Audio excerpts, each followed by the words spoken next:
Voix navigable, c'est une exposition qui réunit 10 étudiants et artistes émergents, étudiants au baccalauréat en arts visuels et médiatiques. Mais avant tout, c'est une exposition qui réunit 10 amis qui, pour cette occasion-ci, ont décidé de créer ensemble autour d'un thème, le thème de la rivière et des cours d'eau. L'œuvre que je présente dans l'expo, c'est une œuvre que j'ai faite à ma première année d'université, dans laquelle je voulais un peu représenter et commémorer mes arrière-grands-parents. C'est un perlage sur papier, donc c'est comme de la broderie, mais avec des perles. Et au centre, j'ai retranscrit une entrevue qui avait été faite avec mon arrière-grand-père où il expliquait le trajet nécessaire pour se rendre du campement d'hiver au campement d'été. Donc tout le portage, c'est une durée de 2 semaines. Puis la raison pourquoi j'ai choisi de représenter cet endroit-là, en fait, c'est parce que c'est l'endroit où mes arrière-grands-parents se sont rencontrés. Puis je pense que ça avait toute une signification pour ma famille. Mon œuvre s'intitule Archives. C'est un projet qui est toujours en processus de création. Il n'y a pas de fin. Ce que je présente aujourd'hui, c'est comme une image, une capture de ces longues promenades où j'intègre un personnage qui s'appelle le flâneur des grèves. Dans ces moments-là, souvent, je suis très à l'écoute du territoire et des gens que je rencontre. L'aspect sur lequel je me suis concentrée ici, c'était ce que j'appelle des manuscrits d'insectes, des morceaux de bois de grève qui se sont ramassés sur le bord des rives. Et je veux mettre de l'avant ces œuvres d'art qui sont au final pas créées par moi, mais qui sont créées par des insectes. Et donc, c'est toute l'idée de la collaboration entre le vivant et l'humain, mais l'humain fait partie du vivant. Au-delà de notre amitié et de nos affinités personnelles, on va vraiment utiliser la rivière dans certains cas comme outil. Donc, des fois, c'est vraiment l'eau de la rivière. Des fois, il y a des gens qui vont y avoir récolté des artefacts pour les réarticuler dans l'espace ou même s'en servir pour recréer des sortes d'allégories symboliques, comme ce qui est mon cas.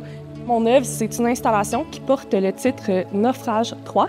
Donc, elle s'inscrit dans la longue série des noyades que je travaille depuis les 2-3 dernières années. Pour moi, cette installation-là, c'est en quelque sorte ma manière de ramener la rivière, ramener ma berge dans l'exposition avec tous ces gens-là. J'ai passé tellement longtemps à me noyer jusqu'à trouver avec qui habiter la rivière.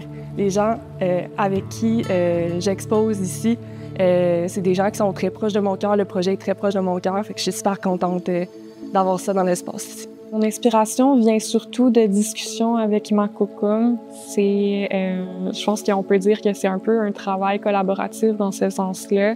On parle autant de petites anecdotes que de choses plus lourdes, plus difficiles parfois. Puis c'est souvent suite à ces discussions-là, il y a un petit morceau qui veut retenir mon attention, puis je vais pouvoir baser mes œuvres là-dessus. Tous les lieux qui sont des lieux limites, en marge, des lieux où il y a des frottements, par exemple, les friches au bord des villes. L'idée de la lisière m'intéresse beaucoup, là, entre la ville et la campagne, ou ce qu'on appelle la nature. Le bord du fleuve, justement, la limite entre l'univers marin et l'univers terrestre. Les marges, les failles physiques qu'on peut retrouver sont des lieux qui m'inspirent énormément.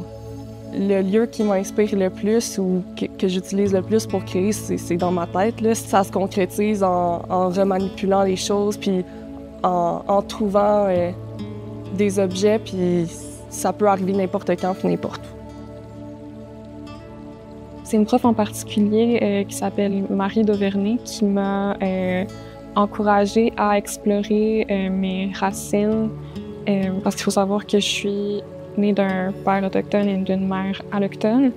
Puis elle m'a encouragée à justement retourner vers ma famille, vers mon identité pour puiser l'inspiration en quelque sorte. Après le cégep, j'ai pris une pause. Je suis allée voyager. J'ai vu toutes sortes de vies différentes qui étaient possibles de mener. Puis j'ai senti un appel très fort à revenir étudier en art. La personne qui a sans doute eu la plus grande influence, c'est mon amie Morgane. À une époque, on n'était même pas encore amis. Je me rappelle, j'étais dans le Cube, qui était un local là, pour les étudiants. Il est rentré puis il m'a dit « Toi, il faut que je te parle ». Puis après ça, on s'est mis à parler d'un des projets que j'avais fait. Puis cette discussion-là, c'est ça qui m'a fait prendre la décision de m'inscrire au bac en or au final. Puis c'est une des décisions que je regretterai jamais, je pense.